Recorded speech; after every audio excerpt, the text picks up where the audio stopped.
Niko hapa kwa ajili ya kuwatangazia wanafunzi wote wa chuo cha uhasibu Arusha kwamba tunawakaribisha wanafunzi wote kujiunga na hii klabu yetu ya klabu ya maadili ndani ya chuo chetu cha uhasibu Arusha. Kwa maana kwamba klabu hii imeletwa hapa chuoni kwetu kwa ajili ya kuendeleza maadili yetu kama vijana ambao tunatarajiwa kwamba tutakuwa viongozi wa kesho, tutakuja kuwa watumishi wa kesho ndani ya taasisi za umma. Kwa hiyo tunawakaribisha wanafunzi wote wa chuo cha uhasibu Arusha kujiunga na hii klabu yetu. La kwanza ni kuendeleza utamaduni au maadili yetu, kutengeneza wanafunzi kuwa watu waadilifu, kuwa watu wenye nidhamu nzuri, ili watakapokuwa wametoka hapo wakielekea hata katika taasisi au ndani ya maofisi, wao wametoka kwamba wakiwa wameiva, wakiwa na maadili ambayo ni mazuri ambayo yanatakiwa hata ndani ya ofisi. Klabu hii ya maadili, kama tunapojua kwamba maadili ndiyo kila kitu. Mtu anapokosa maadili, jua mambo yake yote yanaharibika. Kwa hiyo tunapokuwa mabadiliko ambayo yataletwa kwenye hii klabu, tutabadilisha jamii nzima. Tutaelimisha jamii kuhusiana na mambo, namna gani jamii inatakiwa iwe na uadilifu, namna gani jamii inatakiwa iwe na tabia njema. Tutaelimisha vijana namna gani wanatakiwa wavae, namna gani wanatakiwa waongee, namna gani wanatakiwa wawe na heshima. Hiyo ni miktadha mizima ambayo inajengwa ndani ya maadili. Ni muhimu sana, maana tunavyojua kwamba kama sisi vijana au kama wanachuo ambao unasoma ndani ya chuo, unatarajiwa kutoka hapa, unatarajiwa ukaajiriwe ndani ya ofisi, unatarajiwa ukawe kiongozi.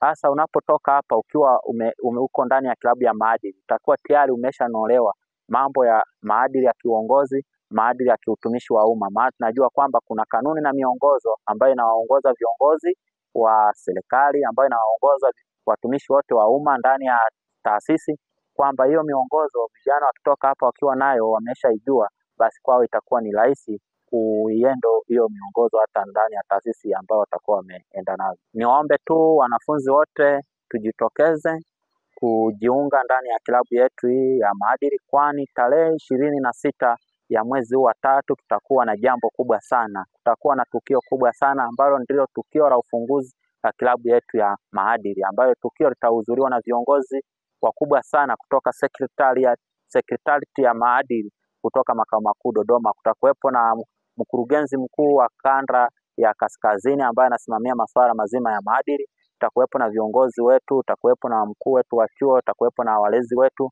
pia atakuwepo na rais wetu wa chuo Mheshimiwa Edwin Abieri Andrea pamoja na makamu wake na waziri mkuu, pia na uongozi mzima wa serikali ya wanafunzi tutakuwepo kwa ajili ya kushuhudia hili tukio la uzinduzi wa klabu hii ya maadili. Kwa hiyo tunawakaribisha sana wanafunzi wote wa chuo cha uhasibu Arusha.